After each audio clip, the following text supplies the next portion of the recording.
What's going on, everyone? Chris from Pickdawgz.com here with your free pick in the Toledo versus Pitt college football matchup going down Thursday, December 26, 2024. Just a reminder, if you haven't already, make sure you're subscribed to our channel and smash that thumbs up. And if you're looking for my best bets, the games that I love, including my daily $15 best bet, head on over to Pickdawgz.com and click the Premium Picks tab at the top of the page. We've got something for everyone, whether it's a $15 play of the day all the way up to our long-term passes. Remember to use the promo code PICK at checkout for 15% off your purchase. We've also got products for those who make big bets and for those with big bankrolls, those looking for more of that VIP package.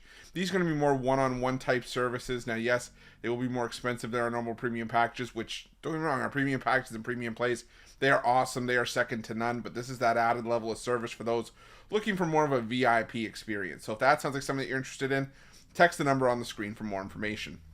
But let's get to this one between Toledo and Pitt, and it is the GameAbove Sports Bowl. And you got both these teams coming in 7-5 on the year.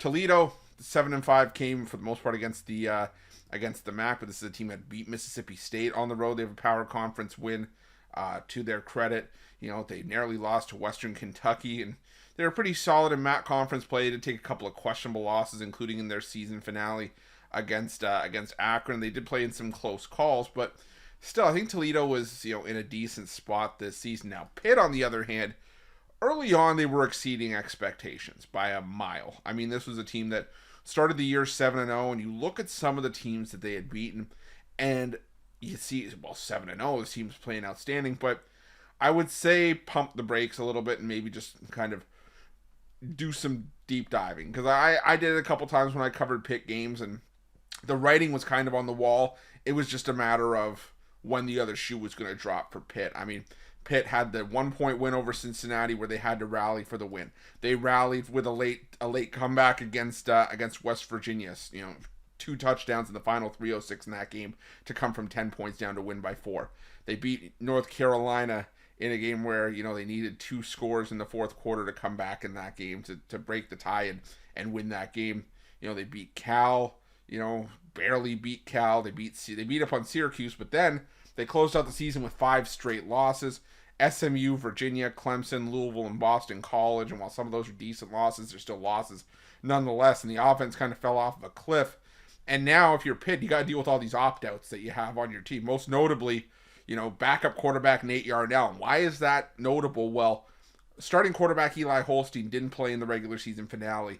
Now, neither did starting running back Desmond Reed. Pat Narduzzi, head coach of Pitt, said he does expect Desmond Reed to play in this game and does expect a lot of his seniors to play in this game as well, but he wasn't, committal on Holstein's status. And if Holstein can't go in with Yarnell in the portal, it could be redshirt freshman David Lynch that has to get the start if Holstein can't go. And that's not good against a Toledo team that is still decent defensively.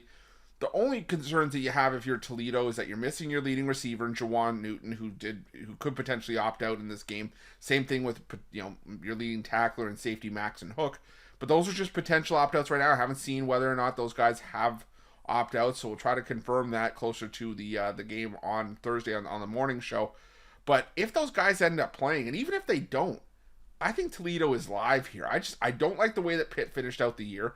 I don't like the opt-outs that they have. They have way more than just Nate Yarnell that's in the portal and dealing with injury.